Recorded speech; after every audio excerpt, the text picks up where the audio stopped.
전선면과 전선이 뭔지를 한번 살펴봐야 되는데, 자, 첫 네, 번째 전선면이라고 하는 건, 자, 우리 지난 시간에 기단을 배웠지?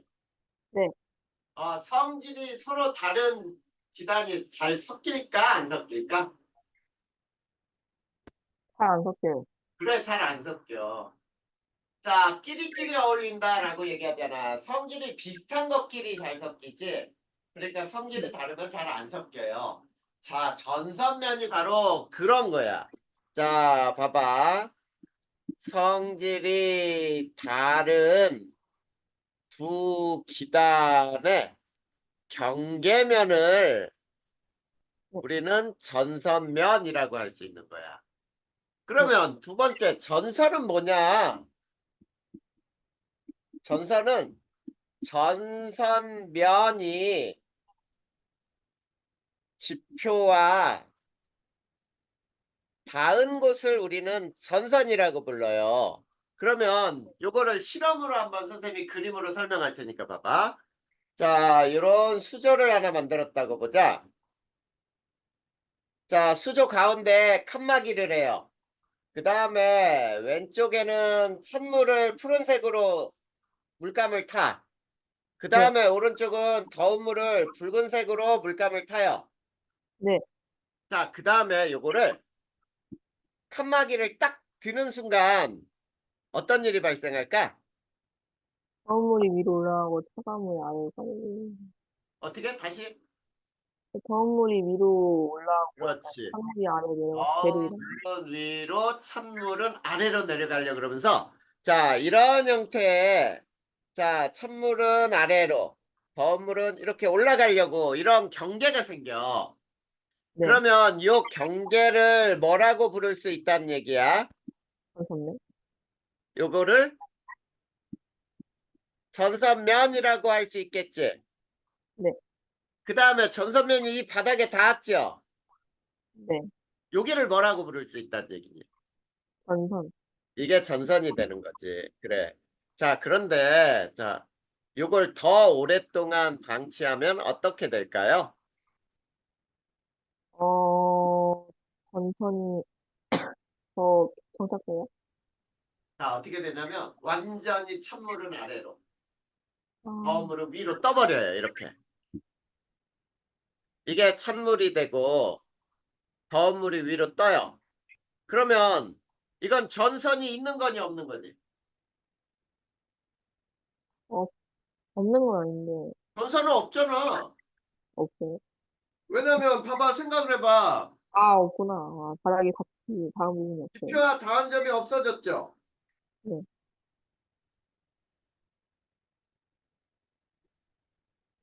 자, 그래서 이걸 전선 소멸이라고 불러요.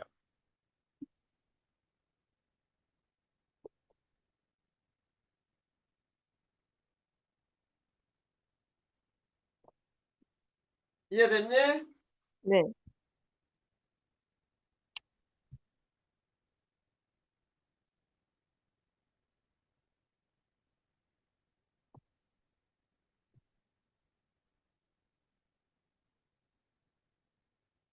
자, 요것을 우리는 전선과 전선면이라고 하는데, 자, 이번엔 세 번째.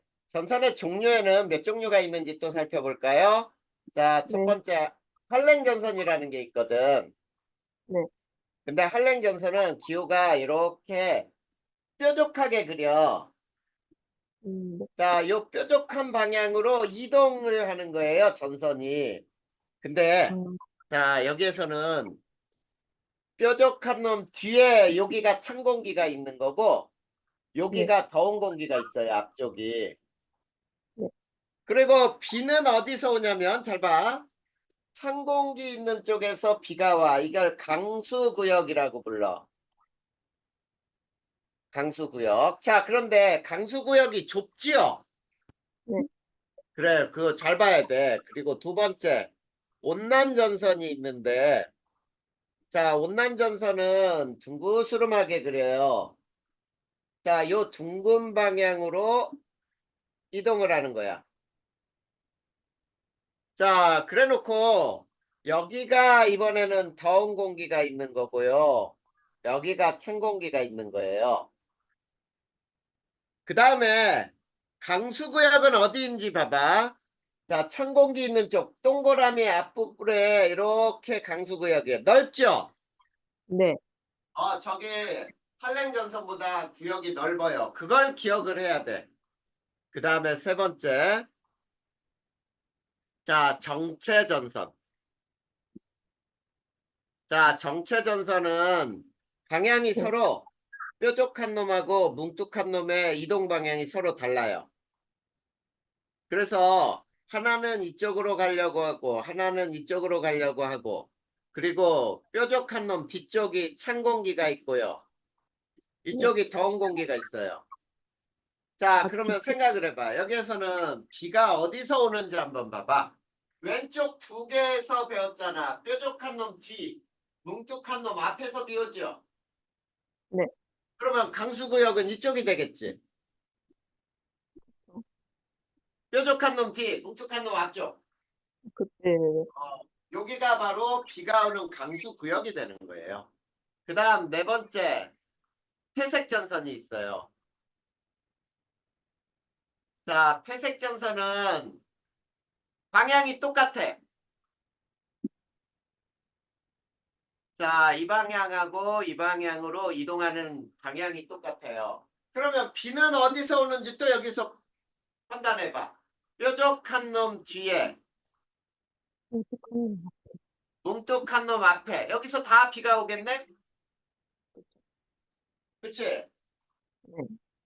근데 회색 전선에는 두 종류의 회색 전선이 있어요. 어떤 경우가 있냐면, 자, 한랭형 회색이 있어. 한랭형 회색은, 자, 어떻게 되냐면, 이렇게 돼. 이 단면이 이렇게 돼요. 자, 그러면, 주아야, 아래에 있는 공기가 찬 공기죠? 네. 그래, 그러면 이것도 찬 공기고, 왼쪽도 찬 공기야. 그런데, 왼쪽이 오른쪽을 끊었지? 네. 이게 더 찬 공기가 되는 거예요. 아, 그리고 구름은 어디서 생기냐면 이렇게 생겨요. 여기에서 구름이 생겨. 그러면 비는 앞뒤에서 다 오게 되지? 네. 네, 이게 한랭형 회색이라고 부르고 그 다음에 온난형 회색은 이렇게 돼요. 온난형 회색은 자, 단면이 이렇게 돼. 자, 그래서 여기가 찬 공기고 오른쪽이 더 찬 공기가 되는 거야. 끄는 쪽이 그러면 더 차가운 그렇지. 쪽이에요? 더 차가운 게 아래 있으려고 할 거 아니야. 찬 공기 중에서도. 그리고 여기 아, 가운데가 더운 공기거든. 여기도 이게 더운 공기. 그러면 찬 공기와 더운 공기가 만날 때 구름이 생겨서 비가 와요. 이렇게 비가 오는 거지. 그래서 음, 이렇게 전체가 비가 오게 되는 거죠. 이해됐니? 네.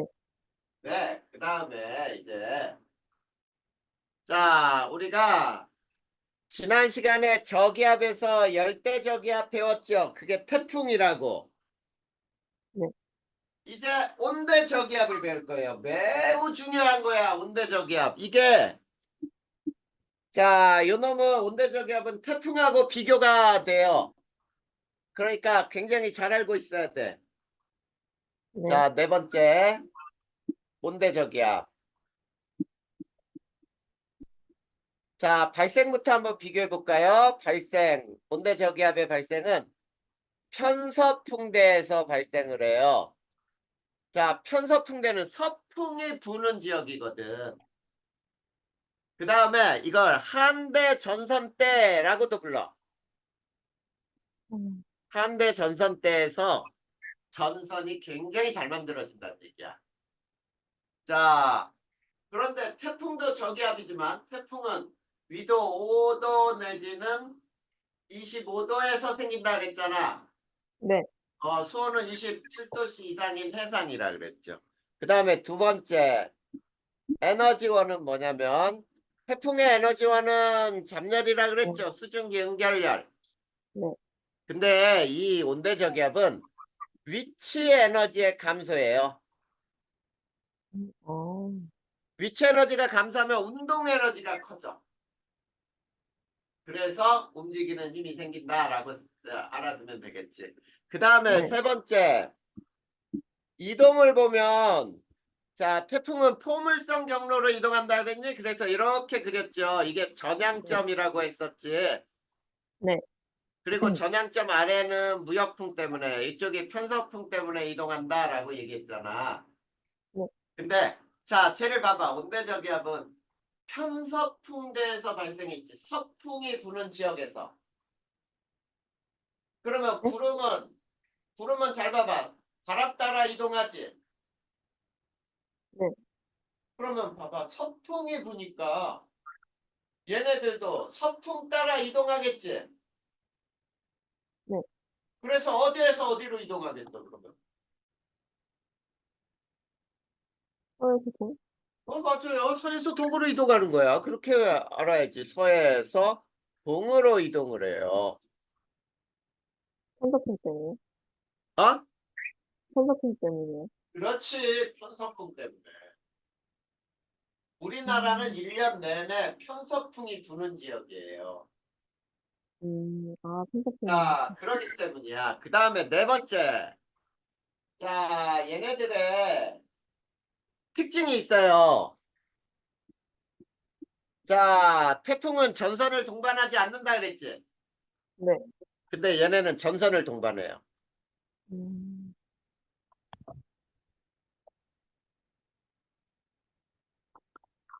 그 다음에 등압선은, 자, 태풍의 등압선은 선생님이 어떻게 표현해 줬지? 동심원으로 초밀하다 이렇게 표현했죠. 네. 근데 얘네는 등압선이 타원형으로 성글다. 성글다라는 말은 듬성듬성이다 이런 얘기거든. 음, 그래서 저기압을 중심으로 이런 모양으로 나타나요. 남서쪽으로가 한랭, 남동쪽으로가 온난 이렇게 있고 등압선은 이런 형태로 자 이렇게 타원 형태로 이렇게 만들어진다는 얘기야. 음, 알겠니? 자 그러면 이제 온대저기압의 발달 과정을 볼 거야. 발달 과정. 자 발달 과정은 맨 처음에 정체 전선이 먼저 형성이 돼요.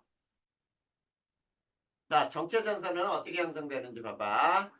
자, 뾰족한 놈은 아래로, 뭉툭한 놈은 위로 이렇게 되면서 네. 그래서 위에가 찬 공기, 이해가 아래가 더운 되는데. 공기. 이게 두 개가 만나요. 그러면서 찬 공기는 이렇게, 더운 공기는 이렇게 서로 부딪히면서 그러면서 이제 찬 공기가 더운 공기 밑으로 파고들려고 하겠지. 신경기가 도움이 있어요. 찬 공기하고 더운 공기가 만나면 찬 공기는 더운 공기 아래로 내려가려고 하잖아. 아래로 내려가는 거죠. 그래, 아래로 내려가려고 해. 파고 들어간단 말이야, 아래로. 음, 그거를 우리가 파동 시작이라 그래서 자 그거를 이렇게 한번 그려보면은 찬 공기는 여기서 아래로 내려가려고 해 아래로. 그리고 여기가 더운 공기가 있는데 더운 공기는 위로 올라가려고 해 이렇게. 자 음, 이렇게 될 때를 파동 시작이라고 부르면 돼요. 그러다가 세 번째 자 선생님은 단계를 조금 줄였어요. 이제 발달이 되잖아. 네. 그러면 저기압을 중심으로 이런 형태로 자 한랭전선하고 온난전선이 이렇게 그려져요. 이게 발달한 상태야. 음, 근데 요 사이는 가깝지 요 사이는. 네. 여기는 멀죠. 네. 그래서 가까운 데부터 만나 두 개가. 가까운 데부터 만났나고요? 그래 가까운 데부터 만나 저 한랭전선이 속도가 빠르니까 네. 그러면 일부 폐색이라고 불러요. 폐색. 일부 폐색. 그러면 어떻게 되냐면 자 이렇게 돼요. 이 부분이 만난 거야. 그리고 아직 이 부분을 안 만났잖아. 음, 자 이렇게 이걸 일부 폐색. 그 다음에 다섯 번째 전부 폐색이 되잖아. 그러면 이렇게 돼요. 이제. 자 전부 폐색됐을 때 이게 뭐가 소멸된 거라고 하지? 전선이. 전선이 소멸된 거예요. 왜냐면 이번에는 찬 공기는 전체가 아래로, 더운 공기는 위로. 알겠니? 찬 공기는 앞으로 만. 찬 공기가 타고 들어가서 전체가 아래로 딱 내려가 버린단 말이야. 아, 네. 아까 우리 그림 세 개에서 전선에 전선면하고 전선 형성 세 개 그려줬잖아. 네. 그 중에 세 번째 그림과 같이 되면 전선이 소멸된다 그랬잖아. 전- 세 번째 그림 아까 이렇게 안 그렸어? 찬 아, 공기. 그 그림, 아, 네. 그래. 그 그림하고 이 전부 폐색이 된 그림하고 같은 그림이에요. 음, 알겠니? 네. 이렇게 해서 우리가 온대 저기압의 생성되는 과정까지 배웠어. 그러면 이제 온대 저기압의 특징을 아주 자세히 배워야 돼. 자, 그래서 그 뒷장 한번 보면 한랭전선과 온난전선 이렇게 나와 있니? 네. 거기에다가 이제 그림 그리고 설명을 다 써놔야 돼. 자, 요거 지울 거야. 자, 그래서 요런 그림을 먼저 하나 그려볼까요? 저기압을 중심으로 남서쪽으로 길게, 남동쪽으로 길게, 요게 한랭전선. 요쪽이 온난전선. 자, 그 다음에, 자, 이 바람은 저기압으로 북반구에서는 반시계 방향으로 불어 들어가니? 네. 요렇게 바람이 불어요. 반시계 방향으로 불어 들어가잖아. 그 네. 다음에 이쪽을 가지역, 가운데를 나지역, 요 앞에를 다라고 해보고, 여기서 비 오는 지역은 어디라 그랬어? 요 뾰족한 놈 뒤쪽, 네. 그 다음에 뭉툭한 놈 앞쪽, 여기가 강수구역이라 그랬죠? 네. 이게 강수구역이에요.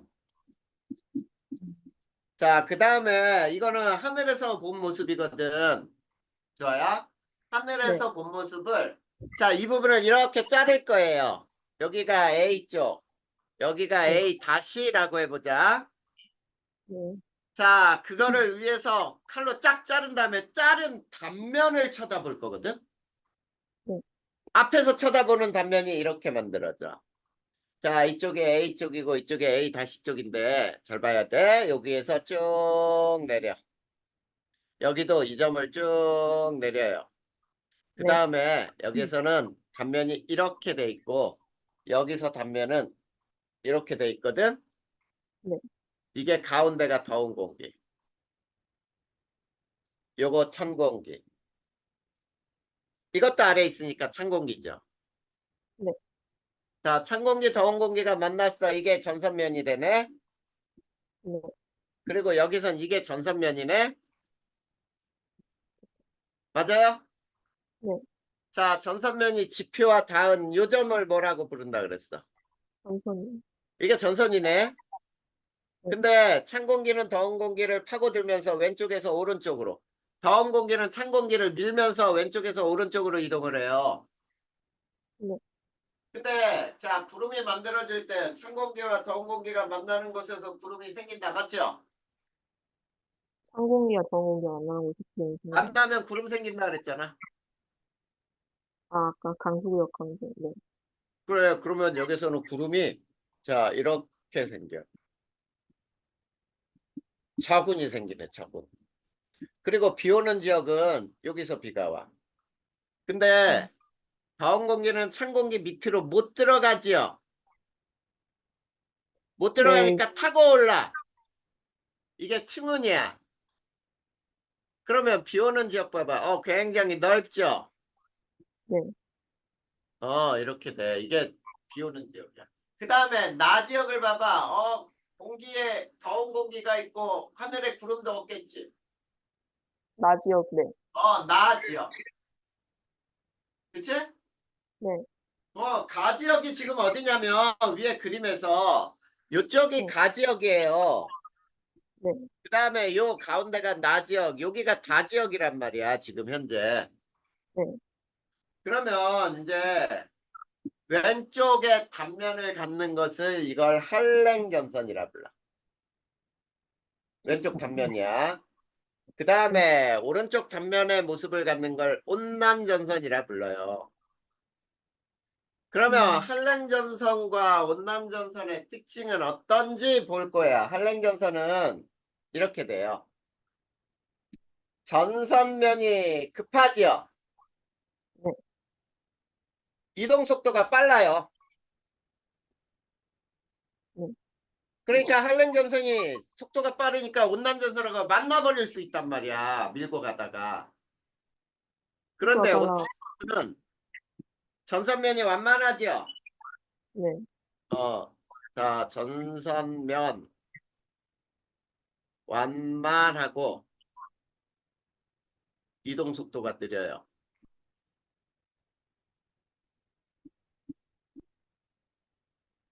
그 다음에 두 번째.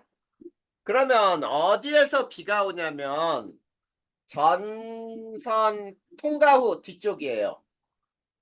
통과 후에 좁은 구역에서 구름이 수직구름이니까 좁고 이동 속도가 빠르니까 단시간 강한 비 또는 소나기 이렇게 돼요. 강한 비, 소나기 같은 말이라고 생각. 근데 온난전선은 전선 앞쪽이니까 통과점. 전선 통과 전에 넓은 구역에서 충운형이니까 그리고 이동속도 느리니까 장시간 충운형에서는 약한 비, 이슬비라고 할 수 있어. 이게 온난전선이 통과할 때의 모습이에요. 네. 다음 세 번째 온난전선이 통과할 땐 또 어떤 특징이 있냐면 자 이런 특징이 있어요. 전선이 통과한 후에는 네. 통과 시 전선 통과 시 더운 공기가 있던 게 찬 공기로 변하니까 기온이 하강을 해. 자, 기온과 기압은 서로 반대로 움직여요. 기압은 상승해요. 그래서 저온, 고기압, 고온, 저기압 이렇게 얘기할 수 있어. 그런데 이쪽에서는 전선 통과 시 앞쪽에 찬 공기가 있었는데 뒤쪽에 더운 공기가 와. 그래서 기온이 상승을 하고 기압이 하강을 해요. 그 다음 이제 마지막으로 이게 풍향의 변화가 굉장히 중요해. 한랭전선이 통과할 때는 남서풍에서 풍향이 북서풍으로 크게 변해. 그런데 자 전선이 통과할 때는 남동풍에서 남서풍으로 변해요. 음, 자 요거 풍향의 변화까지 매우 중요하게 알아야 돼. 자 그래서 그 밑에 온대저기압 이동에 따른 풍향의 변화 이렇게 나와 있니? 네. 이거 되게 중요해요.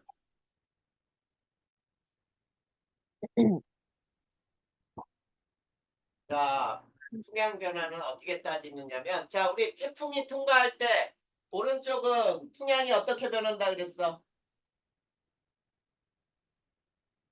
오른쪽이요? 다요? 어, 태풍 진행 방향의 오른쪽은 풍향의 변화가 어떻게 변해? 시계 방향. 시계 방향으로 변한다 그랬잖아. 네. 그거와 똑같이, 얘도 잘 봐. 온대 저기압이, 자, 이렇게 돼 있는 게, 이렇게, 이게 통과 방향, 이동 방향이거든? 네. 이동 방향에, 자, 음, 아래쪽은 오른쪽이니? 네. 자, 이 오른쪽은 온난 전선 다음에 한랭 전선이 통과를 해요. 온난 전선 통과 다음 한랭 전선 통과해. 근데 여기에서는 풍향이 이게 중요해요. 풍향은 똑같이 시계 방향으로.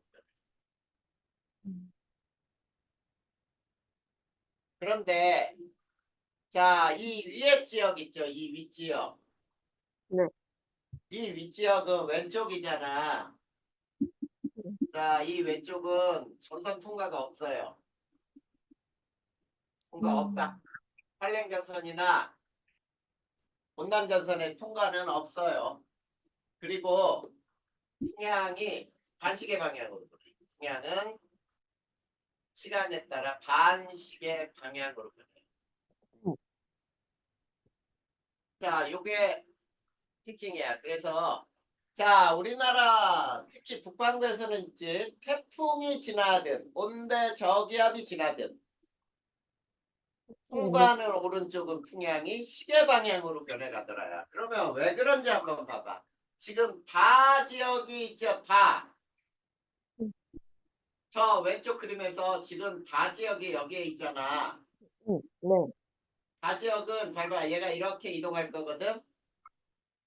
지금 처음에 다 지역은 무슨 풍이 부니? 지금 현재는. 지금, 남동풍. 그렇지. 남동풍이 불고 있지. 네. 근데 이 저기압이 이쪽으로 왔어. 그러면 이렇게 되겠지. 네. 그러면 가운데로 꼈으니까 무슨 풍으로 변해? 남서풍. 그렇지. 남서풍으로 변해. 그 다음에 저기압이 이쪽으로 와가지고 이렇게 지났어. 한랭도. 그쵸? 네. 그러면 뒤쪽이니까 무슨 풍으로 변해? 북동풍. 북서풍으로. 이렇게 변했잖아요. 시계 방향. 알겠니? 네. 네. 그래서 온대 저기압까지 다 배웠어요. 음. 네. 자, 그 다음에 이제 주아야 그 바로 네. 옆장에 뭐가 있어? 아니, 악기상이 일단, 나오죠? 네, 아끼세요. 네, 악기상을 배울 거예요. 자, 이거 지워도 될까요? 네.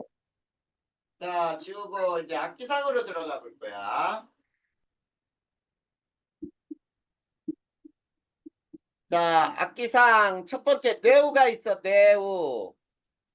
자, 뇌우는 번개를 동반한 비를 우리는 악기상이라 불러. 번개를 동반한 비. 자, 그러면 자, 뇌우의 발생 조건이 뭘까? 상승기죠. 뇌우가 발생할 조건. 상승기죠. 굉장히 강한 상승 기류예요. 아, 발생 조건은 강한 상승 기류야. 자, 그래서 발생하는 경우를 한번 쭉 살펴보면은 이런 거야. 자, 지표에 국지적 가열이라고 부르거든. 음. 지표 한쪽이 굉장히 뜨겁게 가열됐다고 해봐. 그러면 가열되면 뜨거워졌으니까 상승하겠지? 네. 그래, 그것 때문에 그래. 그 다음에 두 번째는 자, 저기압 중심인 곳이야. 음. 저기압 중심인 곳에서는 태풍은 저기압 중심에서 약간 하강 기류가 있죠. 그걸 네. 빼고 나면은 굉장히 강한 저기압 중심에서 상승 기류가 일어나거든. 그 다음 세 번째는 음. 찬 공기와 더운 공기가 만날 때 찬 공기가 더운 공기를 밀어 올릴 때 이게 한랭전선에서 만들어지잖아. 네. 이럴 때가 이 뇌우가 발생할 조건이 되는. 자, 그러면 세 번째 발생 과정을 한번 또 배워보면 첫 네. 번째가 적은 단계라고 불러. 네. 자, 적은 단계는 전체적으로 상승기류만 존재해. 네. 자, 전체적으로 상승기류만 존재하고, 그 다음에 두 네. 번째, 자, 성숙 단계에서는, 자, 상승기류와 하강기류가 공존해요.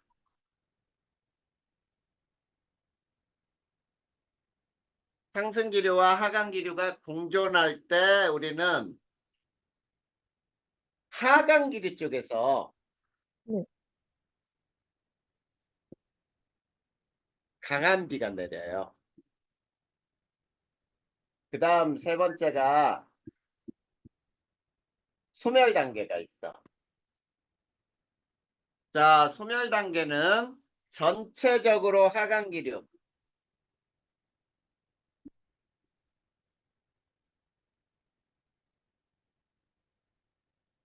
자, 하강기류만 존재하고 하강기류 쪽에서 이번에는 약한 비가 내려요. 이게 내후에 발생하는 과정이야. 그러면 선생님이 이걸 그림으로 한번 그려볼 테니까 봐봐.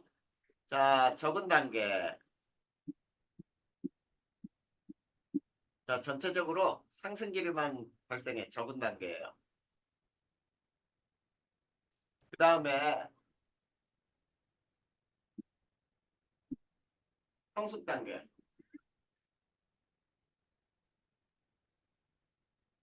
상승기류와 하강기류가 공존해. 그러면서 하강기류 쪽에서 강한 비. 이렇게 내리는 거야.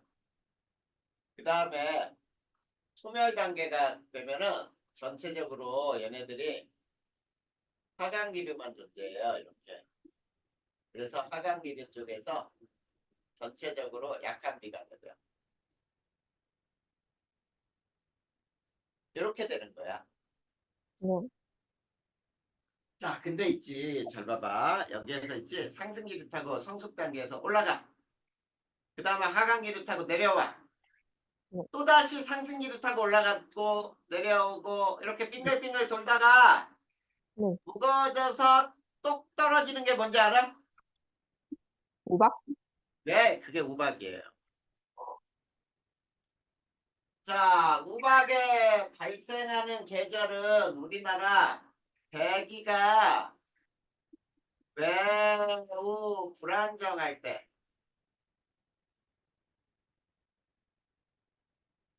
발생하게 되고요. 그때가 언제냐? 봄, 가을이야. 주로 발생을 해. 음. 여름이나 겨울에는 잘 발생 안 해요. 그러면 우박은 자, 농작물이나 비닐하우스, 과수 등에 피해를 주죠. 네. 자, 어떤 피해가 주냐면 비닐하우스가 구멍이 뚫려버려. 배추 같은 것들 구멍이 다 나요. 떨어지면서. 그러면 그 배추 상품으로 팔 수가 없지. 네. 또 떨어지면서 과일에 딱딱 맞잖아? 그러면 그 과일이 맞은 자리에 멍들어 시커멓게. 음. 사과 같은 거 보면 한쪽에 검게 이렇게 멍들어 있는 사과들 있잖아. 네. 그런 형태로 상품성이 없어져요. 음. 그런데 피해가 있어. 자, 그 다음에 우박은 있지? 나이테처럼 이렇게 투수, 이렇게 나이테처럼 있어. 그래서 얼음이 어떠냐면 투명한 얼음, 불투명한 얼음, 뿌연 얼음 있지? 그리고 어떤 얼음은 투명한 얼음이 있지? 도시만 그런 게 피하면 못. 번갈아 가면서 나타. 음. 자, 이게 우박이에요. 그 다음에 세 번째, 국지성 호우. 자, 이거를 우리는 집중호우라고도 불러. 집중호우. 자, 집중호우는 자, 1시간에 얼마 이상이냐면 30mm 이상. 그 다음에 1일 80mm 이상이라고 나와있죠. 네. 그 다음에 연 강수량의 몇 퍼센트 이상? 10% 이상인 경우. 이럴 경우도 국지성 호우라고 불러. 자, 이때는 자, 굉장히 강한 상승 기류가 발생할 때죠. 네. 강한 상승 기류 때문에 그래요.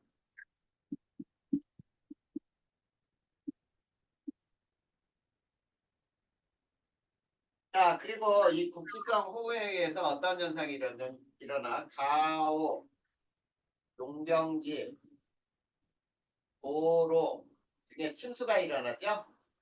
네. 물에 잠긴단 말이야. 이런 것들이 국지성 호우에 대한 설명이었어요. 자, 그 다음에 악기상의 네 번째, 강풍. 자, 얘는 평균 풍속이 14m/s 이상. 평균 14m/s 이상이고요. 네. 자, 그리고 강풍에 의해서 막 나무들 뽑히고 건물에 간판 달아놓은 거 다 떨어지고 막 이런 거 비닐하우스 날리고 이런 거는 설명 안 해도 알겠지? 네. 그 다음에 폭설. 자, 이 폭설도 어때? 눈이 어마어마하게 쌓이는 게 폭설이잖아. 네.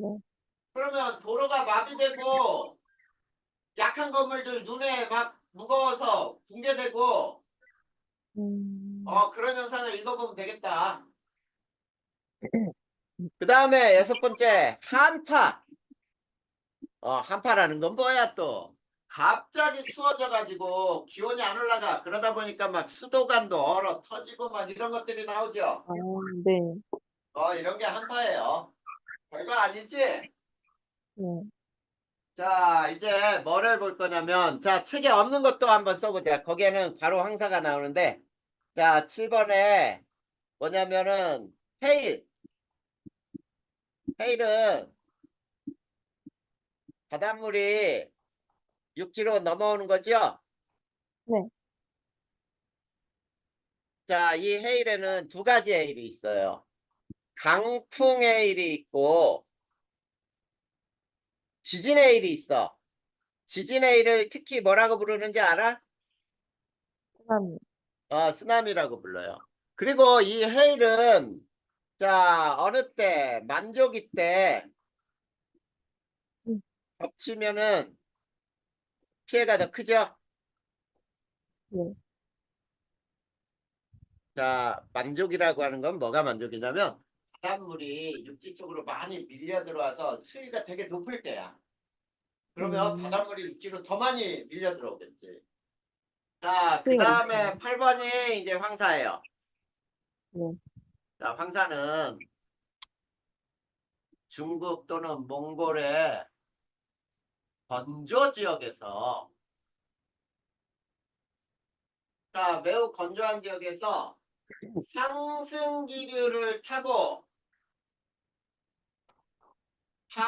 오른 황토 등이 자 여기 봐 상승 기류라 그랬으니까 발생한 지역의 기압은 무슨 기압?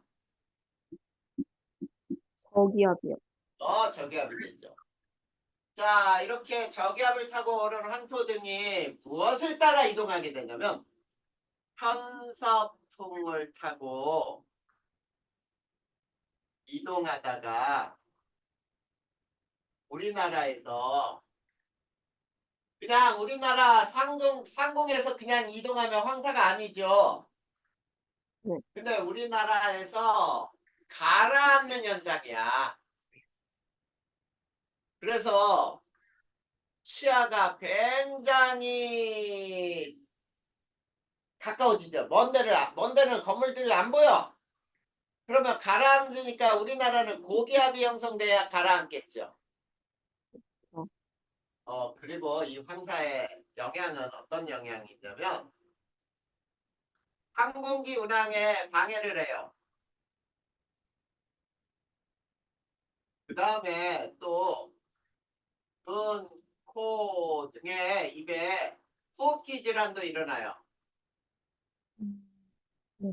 그 다음에 정밀산업, 반도체 같은 거에 정밀산업에 음. 영향을 줘요. 이 먼지라고 하는 게 반도체를 만들 때 먼지가 있으면은 그게 가장 치명적인 약점이 되거든. 그럼 반도체가 불량이 나요. 그래서 먼지가 없는 클린룸을 만든다라고 하거든. 근데 이 황사에 긍정적 측면도 있어요. 긍정적 측면은 뭐가 있는지 보자. 긍정적 측면은 이 황토 등에 금속 성분이 들어있어서 산성비의 중화를 해주는 산성비 중화의 역할을 하는 게 긍정적 측면이에요. 음. 이해됐니? 네. 자, 악기상까지가 다 배웠어요, 그러면. 자, 그러면 한 장 또 넘겨봐, 이제. 네. 자, 좋아요. 우리가 이제 시험 범위의 기말고사의 마지막 부분이라고 할 수 있어. 거의. 이 단원의 마지막 부분에 뭐가 나오냐면 일기예보 순서하고 일기기호 설명하는 게 나오죠? 네. 일기예보부터 한번 설명을 한번 해보자. 네. 자, 일기예보 순서는 다음과 같이 돼요. 이건 시험 문제에 나온 적은 거의 없는데, 자, 이 내신에서는 나올 수도 있죠. 수능에서는 한 번도 나온 적이 없어. 아주 예전에는 나온 적이 있지만 지금 최근 기출문제에서는 일기예보 순서에 대해서 이런 걸 물어본 적이 없어요. 그래도 우리가 기본적으로 알아둬야 돼. 자, 현재의 기상 요소를 측정을 해요. 현재 기상 요소 측정. 현재 기상 요소라고 하는 거는 기온, 습도, 운량, 풍향 등등등 요것이 현재 기상 요소를 측정하는 거고, 네. 그 다음에 두 번째는 자, 현재 일기도를 작성하는 거예요. 현재 기상 요소로부터 현재 일기도를 작성한 다음에 이 현재 일기도를 서에서 동쪽으로 이동시키면은 예상 일기도가 나와요. 사이버 동물이요? 서에서 동으로. 일기도 작용이 아니라 작성이다. 네. 그 다음에 네 번째 일기예보를 하게 돼요. 이게 순서라는 것만 알아두고 그 다음에 일기기호를 배울 거예요. 네. 자, 일기기호에서 우선 이렇게 동그라미에 긴 막대 끝에 이런 깃발 같은 게 매달려 있거든. 네. 그럴 때 왼쪽에 여기에 일기를 쓰고 여기는 기온을 쓰고 여기는 기압을 쓰고 여기에 운량을 표시하고 이 방향이 풍향이 되고 요 끝에 달린 게 풍속이에요. 음. 자, 그러면 첫 번째 일기부터 한번 배워보자. 일기. 일기에 점은 동그란 점은 비라는 뜻이고요. 네. 삼각형 위에 점은 봐봐. 비가 막 아래로 솟구쳐 내리고 있죠. 이게 소나기죠. 그 다음에 뭐 이건 잘 알지. 이건 눈이지요. 네. 그 다음에 이렇게 쓰면 이건 안개예요. 그 다음 이렇게 하면 이게 뇌우. 그 다음 동그라미에 이렇게 회오리 치듯이 팔을 그려놓으면 이거는 태풍. 그 다음에 두 번째 문양에서 동그라미가 다 채워져 있으면은 흐림. 4분의 3이 채워져 있으면은 구름 많음.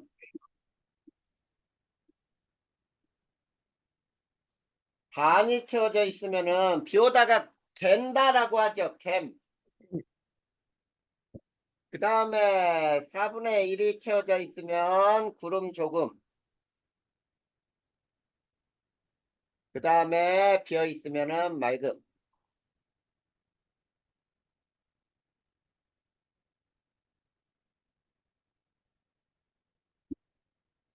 자, 세 번째. 자, 세 번째는 이제 뭐냐면, 자, 풍향이야, 풍향. 자, 바람의 방향은 기준이 뭐냐면, 불어오는 방향이 기준이에요. 바람의 방향은. 자, 불어오는 쪽이니까 남쪽에서 불어오면은 북쪽으로 올라가겠지. 네. 그걸 남풍이라고 하는 거예요. 남쪽에서 부는 바람. 동쪽에서 부는 바람을 동풍. 서쪽에서 부는 바람, 서풍 이렇게 하는 거야. 근데 10분간의 평균값을 정하고요. 10분간의 평균값으로 원래는 16방위로 표시하게 돼 있거든요. 네. 자, 16방위로 표시하게 돼 있지만 우리는 그냥 8방위로만 써도 돼. 자, 8방위는 이렇게 쓰는 거야. 자, 이렇게 해놓고 요게 서풍, 요게 동풍 요렇게 보는 게 요거는 북풍, 요거는 남풍 그리고 요 사이 이렇게 하면 8방위까지는 표시되죠. 네. 맞네? 남풍은 S죠. 그래서 얘는 SE, 얘는 SW, 얘는 NW, 얘는 NE 8방위까지만 표시해도 돼. 그 다음 네 번째 풍속. 자, 풍속은 미터 퍼 세크로 표시를 하고요. 역시 얘도 10분간의 평균값을 정해야 돼요. 계속 변한다는 얘기야. 그랬을 때 풍속을 나타낼 때 긴 막대 이렇게 나타내면 요거는 2m per sec예요. 짧은 막대. 끝에 길게 돼 있는 게 5m per sec. 그 다음 이렇게 깃발 모양인 게 25m per sec. 자, 이 세 개를 조합을 해서 쓰게 돼 있어요. 그 다음 다섯 번째 기압. 기압은 소수점 첫 자리부터 앞으로 세 자리야.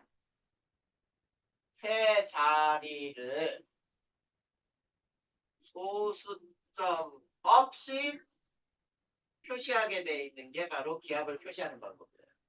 자, 그게 무슨 말인지 한번 보자. 1기압은 우리가 있지 1013.0 헥토파스칼이라고 부르거든. 그럼 봐봐. 소수점 첫 자리부터 앞으로 세 자리 이렇게 되는 거지. 그러면 소수점 없이 표시하니까 130이라고 표현되면 이게 1기압을 표현하는 거예요. 알겠니? 상태, 네. 이렇게 일기야? 해서 자, 일기도에 표시되는 기압 표시하는 것까지 배웠어요. 자, 근데 여기에서는 시험 문제는 그닥 안 나와 거의. 근데 학교 시험 문제는 모르니까 알아둬야겠지. 네. 자, 이제 마지막 부분 거기 관천만기법이라는 말이 나오니? 관천이요? 네. 관천만기법 나오죠? 네. 자, 우리나라 선조들. 자, 주아는 어떻게 생각해? 우리나라 선조들의 과학 지식이 어때? 좀 놀라운 것 같아요. 과학적 지식이 굉장히 놀라워요. 그중에 뭐 특히 장영실이 만든 뭐 해시계, 물시계 뭐 많죠? 네. 근데 그 당시에 만들었던 있지 물시계를 네. 지금도 그 원리를 아직 다 못 밝혔다고 하는 것 같아. 자, 물질. 지금 뭐 굉장히 과학이 발전됐네 뭐네 하면서도 그 당시에 이 장영실이 만든 물시계가 물론 중간에 막 침략당하기도 하고 불타기도 하고 막 그러면서 그게 고장나기도 하고 소실되기도 하는데 그것들을 아직도 복구를 못하고 그 원리가 어떻게 되는지를 아직도 못 밝혔대요. 선생님이 알기로는 물질. 그랬는데. 자, 음, 그것처럼 우리 선조들은 과학이 매우 발달돼 있었어. 네. 생각을 해봐. 우리 민족은 있지, 1년에 가장 큰 일이 뭐였냐면 농사를 짓는 일이 가장 큰 일이었어요. 음, 왜냐면 먹고 사는 일이 가장 큰 일이거든. 근데 농사를 짓는 민족은 내일 날씨가 어떤지 예측을 하는 게 굉장히 중요하겠지. 농사를 지으니까요. 농사를 지어야 되니까 그렇게 되는 거예요. 그런데 우리 선조들은 있지, 이런 방법을 사용했어. 봐봐. 관천, 볼관자야. 하늘을 보아서 네, 만기, 일기를 알아내는 법이라고 얘기를 하는 거예요. 하늘을 보고 일기를 알아내는 방법을 관천만기법이라는데 이건 네, 편서풍 때문이야. 자, 우리나라는 편서풍이 불어요. 편서풍이. 그러니까 서풍이 부니까, 자, 구름이나 이런 것들은 모두 바람 따라 이동하지. 네. 그러면 서풍 따라 이동할 거야. 어느 쪽으로? 그래서 동물을. 동으로. 맞아. 동으로. 그래서 이렇게 돼. 우리나라 일기는 이런 얘기를 해요. 우리나라 일기는 동쪽으로 진행한다. 일기 동진의 원리라고 불러요. 일기는 동쪽으로 진행한다. 이게 우리나라 일기를 예측하는 가장 쉬운 방법이야. 그러면 좋아요. 쉽게. 내일의 날씨를 알아보고 싶어. 네, 자, 일기예보도 안 보고 내일의 날씨를 알기 위해서 하늘을 보면 돼. 근데 네. 어느 쪽 하늘을 봐야 내일 날씨를 예측할 수 있어? 이쪽이요. 서쪽 하늘. 네? 그래요? 아, 그치. 그러네요. 동쪽으로 움직이니까 그래, 그쪽이 서쪽이. 왜냐면 서쪽에 있는 공기가 점점점 이동해서 나를 통과해서 동쪽으로 갈 거 아니야. 그러니까 서쪽 공기가 어떤 공기인지 상태를 알면은 내일 날씨 예측이 가능하다는 얘기지. 네, 자, 그래서 있지. 잘 봐. 이런 문제가 나오기도 해요. 우리나라 일기도를 이렇게 가하고 나를 준 다음에, 자, 여기에 우리나라가 이렇게 있다고 보자. 그래 놓고 있지. 자, 일기도가 하나는 이렇게 돼 있고 하나는 일기도가 이렇게 돼 있어. 12시간 간격이라고 해보자.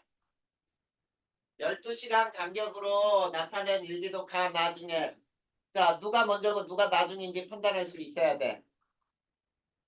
누가 먼저야? 나요. 가? 나요, 나. 나지요. 왜냐면 이 저기압은 잘 봐. 편서풍 따라서 이렇게 이동을 해요. 이렇게 이동하니까 저기압이 이쪽으로 오면은 가 그림이 되겠지? 그래. 그래서 여기 봐봐. 네가 여기 서 있어. 네, 서쪽을 봐야 내일 날씨가 어떻게 변할지 알 수 있잖아. 저게 이동할 테니까. 네. 그래서 우리나라는 일기동진의 원리가 정확하게 적용이 돼요. 자, 그러면 첫 번째 속담 같은 것들이야. 아침 무지개가 떴다. 자, 아침 무지개는 동쪽에 해가 뜰 때 서쪽 무지개예요. 서쪽. 무지개는 태양의 반대쪽에서 생기니까 동쪽에 아침에 해가 뜰 때 서쪽에 무지개가 생겨. 그러면 서쪽에 무지개가 생겼다는 얘기는 서쪽에 공기 중에 물방울이 많다는 얘기거든. 네. 서쪽이 다습이야. 그러면 공기가 올 가능성이 높죠. 다습한 공기가 나를 지나겠지. 네.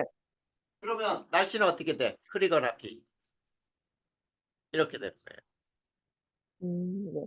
그 다음에 두 번째, 거꾸로 저녁 무지개라고 해볼까? 자, 이건 동쪽 무지개죠? 네. 서쪽으로 태양이 질 때 저녁에 동쪽 무지개야. 그러면 서쪽이 건조하다는 얘기야. 태양빛이 비추잖아. 서쪽이 맑음이야, 지금. 아, 그쵸? 그냥 지고 있으니까요. 그러면 그 다음에 우리는 맑음이죠. 서쪽이 맑으니까 그 공기가 나를 지나니까 맑을 거 아니야. 맞니? 그럼 다음 날씨는 서쪽이 맑으니까 맑은 날씨가 나타나는 거예요. 그래, 서쪽이 맑으면은 다음날도 우리나라는 맑죠. 맑은 공기가 우리를 지나갈 테니까. 그 음, 다음에 세 번째. 유난히 붉은 저녁 노을. 자, 서쪽으로 태양이 지려고 할 때 서쪽 하늘이 온통 빨개. 그게 뭐 때문이냐면 서쪽이 먼지가 많아요. 서쪽이 건조하기 때문이야. 먼지 때문이야. 먼지 때문. 자, 서쪽이 건조하다. 먼지가 서쪽 하늘에 많다. 그러면 이 공기가 나를 지나면서 비 내리겠니? 네? 건조한 공기가 비를 내려? 아니요? 아니, 아니지. 그러니까 여기서 맑음이 되겠죠. 서쪽이 괜찮아. 자, 그 다음에 네 번째는 맞바람이 분다. 맞바람. 우리나라 말로 맞바람은 남풍이란 뜻이에요. 맞바람이 분다. 자, 우리 속담에 이런 말도 있어. 맞바람에 개눈 감추듯 한다. 공작이 매우 잽싸다 이런 뜻이거든.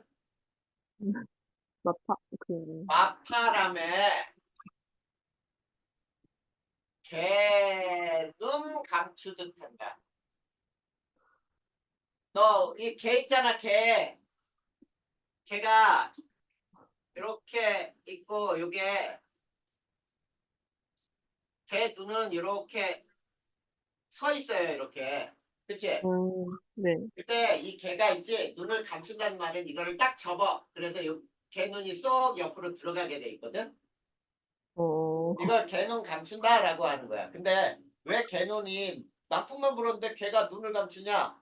남풍이 불잖아? 그러면, 비가 오겠네? 라는 걸 얘는 알고, 비가 내리면서 눈을 때릴 거 아니야? 아, 그러니까 미리 비에 맞지 않아야지? 그러고 걔 눈을 감추는 거야. 자, 이게 뭐냐면 어느 기압이냐면 서쪽이 저기압이고 동쪽이 고기압일 때 부는 바람이에요. 그러면 봐봐. 서쪽에 저기압이 있지. 네. 이것이 나를 지나가겠지. 그러면 흐리거나 그리고, 비가 되겠지. 그쵸, 저기, 자, 그 다음에 자, 제비가 낮게 난다. 아, 자, 우리 비가 굉장히 많이 온 다음에 막 지렁이들 막 길거리에 막 올라와 있는 것들 혹시 본 적 있니? 비 올 때요? 비가 많이 온 다음 보면은 막 지렁이가 땅에서 기어나와갖고 막 있는 것들 본 적 없어?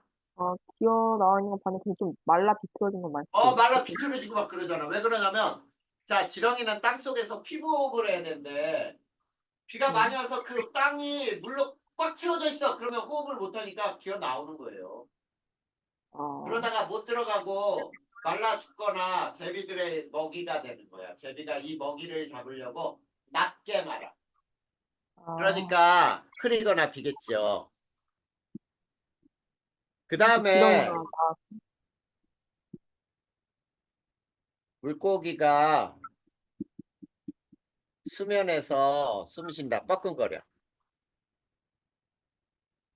자, 물고기가 수면에서 뻐끔뻐끔거리면은 얘는 어떠냐? 저기압이란 얘기거든. 자, 흐리거나 비예요. 자, 그 다음에 자, 종소리가 산속에 절이 있는데 이 절에서 종을 울리는데 종소리가 유난히 어떤 날은 멀리까지 잘 들려. 그거는 소리의 굴절이 일어나지 않고 퍼지는 거거든. 자, 네. 일교차가 작은 날이에요. 꼭 기억해 두자. 일교차가 작은 날은 흐리거나 비예요. 자, 일교차 큰 날 봐봐. 태양이 지면은 쌀쌀한데 태양이 뜨면 더워요. 이런 날이 일교차가 큰 날이잖아. 맑은 날이지. 근데 일교차가 적은 날 같은 경우는 아침부터 저녁까지 비가 오는 날 온도가 거의 비슷하지. 음, 그날이 아, 일교차가 네. 작은 날이야. 그 다음에 여덟 번째, 달무리 해무리가 진다. 달무리 해무리가 생긴다는 뜻이에요. 자, 이럴 네. 경우에 우리나라는 자, 달무리 해무리가 뭔지 본 적 있냐 혹시? 근데 발에 약간 겉에 있는 약간 빛 같은, 맞아. 달이 이렇게 있잖아. 이 달에 아주 얕은 구름이 있는데 그 달 주변에, 보름달 주변에 노란색의 링이 이렇게 좀 쳐 있는 게 네. 노란색이 좀 강하게 보여. 이걸 달무리라고 하거든. 또는 음, 태양에서 생기면 해물이. 이럴 때는 뭐 때문이냐면 권충은 때문이에요. 권충은. 자, 권충은 때문인데, 자, 봐봐. 충은형은 어떤 전선에서 만들어졌지? 온난전선이요. 맞아요. 이거 온난전선의 접근 의미예요. 자, 온난전선이 접근하면 무슨 비가 내려? 이슬비요. 이슬비가 내리잖아. 그래서 흐리거나 비. 이런 것들이 우리나라의 관천만기법이라고 하는 것들의 일부예요. 음.